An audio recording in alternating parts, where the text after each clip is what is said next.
The legend of the Djinn spans across the void of space, and through the whispers of time, it accumulates a following from those that believe the Djinn will transcend this world and rain down glory to its acolytes. It will scour across all dimensions to seek relics of might and artifacts of forgotten knowledge as it cries out for power. It is believed that when one has amassed a body that can consume a falling star, a mind that can witness death before creation, and the will of a single drifting desolate stone that commands a legion of its peers to form a mighty planet that births life across its back. Then, and only then, can one travel to the heart of the cosmos to challenge a god to battle for its elusive accolade. The Djinn will exist for millions of years, waiting for the time it can finally rest on its blood-stained throne and accompany the realm of the immortals. And after several millennia, it is believed that the Djinn will finally speak its first words, and it will declare, "I am the Djinn, a spawn corrupted by greed, abandoned by the gods. I have devoted my existence not to worship a deity, but to transcend this plane of existence through my unquenchable thirst. What is a god but a being that ascends one plane of existence to another? No more, no less. Now I watch over these mortals that I feel nothing for, and yet I still weep. I am a bottomless pit, and I desire more. I weep for those who have nothing, nothing, except for one thing: enough." But this is just a story from a small man that lives in a small town, in a small corner of the vast universe. Perhaps the idea of where the Djinn's ambitions lie are only limited by our mortal perception.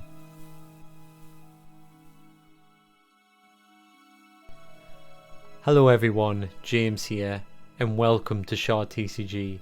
I hope you're doing well tonight. We're doing something just a little bit different. Well, it's more of a twist on an old story, really. We're doing another speed off video, but we've thrown in a little bit of a story to it, a little bit of poetic storytelling, we should say. Just to try something a little bit different, you know, and just set the mood today as we see this creature of arcane magic, this 5-star very rare creature being created, being birthed. The idea of the story of the Djinn that has just been told is through the eyes of someone who, as it says at the end of the story, is just perhaps a young poet or someone who doesn't come from anyone or anything. There's no land or titles. He's a storyteller. He's heard legends of this Djinn and he's accumulated these. He's amassed them to share them, to share this knowledge and to create this mythos of the Djinn. Of course, the true the true meaning, of course the true motives behind the Djinn are unknown and mysterious and quite esoteric. And for me personally, I found that more interesting this time than going over how I designed the Djinn in general, which, to be honest, can't really fill a 10-minute video. So for the last part of the video now, we're going to be looking at the Djinn and its design and where I've came up with some of the ideas. I mean, I can imagine you may have already guessed we've went with a big blue creature, so it is very Disney's genie like design in that sense.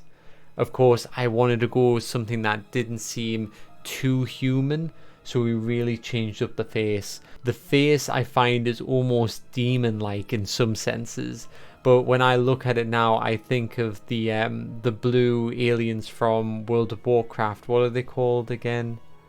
I feel like it begins with an A. Just put it in the comment section below if you know it. It's completely left my mind, but that's what they're reminding me of right now. And of course, tying into the genie design as well, we have the arm braces that in the story of Aladdin imprisoned the genie. Of course, in this it would be something a bit different.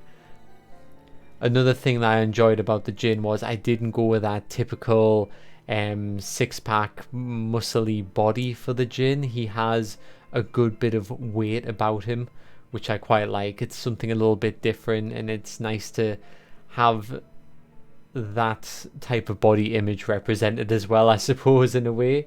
It wasn't really intentional, but when it came out that way, I was so happy with it, because even though, like I said, it isn't that typical six-pack beach body look, it is still a powerful form. When you look at him, you can tell that he can take on a few people in a fight with just these arms.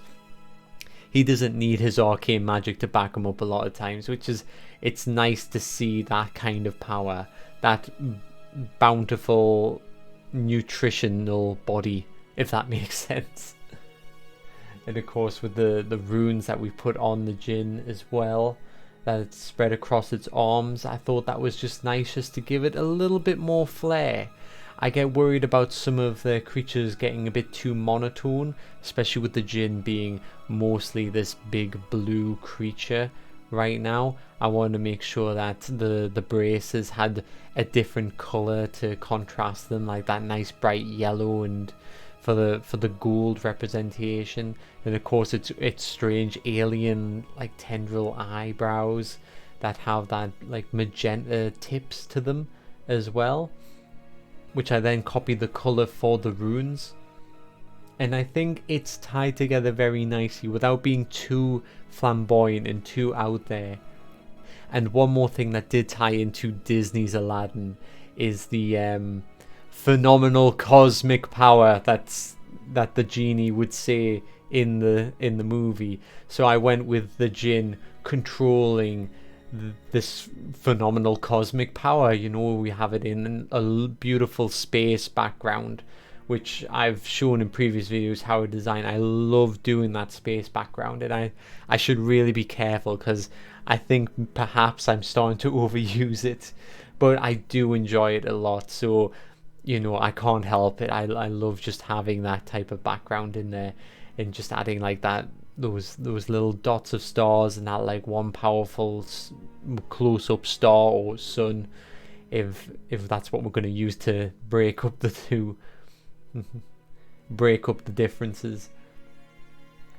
And just the asteroids that are flying around its magic, and it just all ties together in this beautiful, colourful picture that we're going to add to the Djinn card, which has existed for quite a while now, but without an image.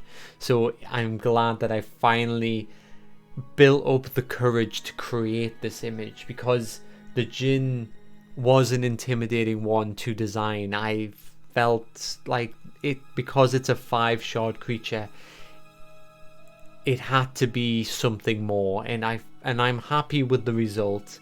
I'll still question the result, I always will, but I am happy with this 5-shard creature. Now there's only one more 5-shard creature to go, and that is the Kraken, and then set 2 has all 3 of its 5-shard creatures complete, so that's going to be very exciting. So if people are looking forward to seeing that in the future, I'm sure I'll do another similar video to this, and we'll do maybe a little bit of a different format, we'll see. But thank you very much for watching this video today. Please hit that like button and the subscribe button if you haven't already, and I hope to see you guys next time. Good night.